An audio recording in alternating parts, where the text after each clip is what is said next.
జై హనుమాన్. ఇవాళ హనుమాన్ చాలీసాలో విద్యావాన గుణి అతి చాత్ర గురించి ఒక కథ చెప్పుకుందామా.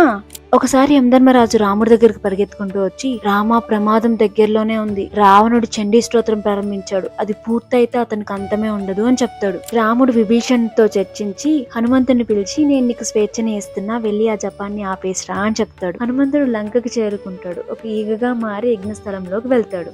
దేవతల గురువైన బృహస్పతితో ఈ పూజ చేయిస్తున్నారా అని అనుకుంటాడు హనుమంతుడు. కానీ బలవంతంగా చేస్తున్నారని తర్వాత అర్థమైంది. మొదట హనుమంతుడు మంత్రాల పుస్తకంలోంచి కొన్ని పదాల్ని మాయం చేసేస్తాడు. కానీ బృహస్పతికి మతిమరుపు లేదు, అందుకే ఆయన అన్ని స్పష్టంగా చదివేశాడు. ఫస్ట్ ప్లాన్ ఫెయిల్ అయిపోయింది. మళ్ళీ తక్షణమే హనుమంతుడు భయంకరమైన రాక్షస రూపాన్ని దాల్చి బృహస్పతి ముందు నుంచుంటాడు. బృహస్పతి భయపడి కేకలేస్తూ పారిపోతాడు. మళ్ళీ ఈగగా మారి దాక్కుంటాడు. యజ్ఞం ఆగిపోయింది, కానీ రావణ్ వదలలేదు. మళ్ళీ యాగం మొదలు పెట్టాడు. కానీ ఈసారి చాలా తక్కువ బ్రాహ్మణులు ఉన్నారు. అప్పుడే ఒక యువ బ్రాహ్మణుడు వచ్చి, నేను సాయం చేస్తా అని చెప్తాడు. ఆ సాయానికి బ్రాహ్మణులు మెచ్చి ఒక వరం కోరుకో అని చెప్తారు.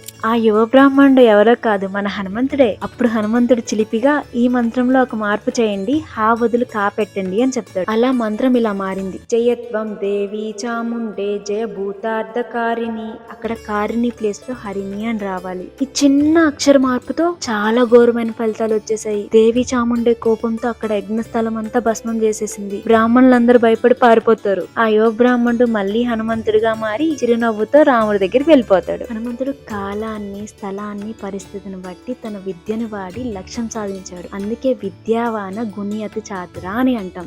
జై హనుమాన్. రఘునందన రఘునందన రఘువర సేవన రఘుపతి ఛాయన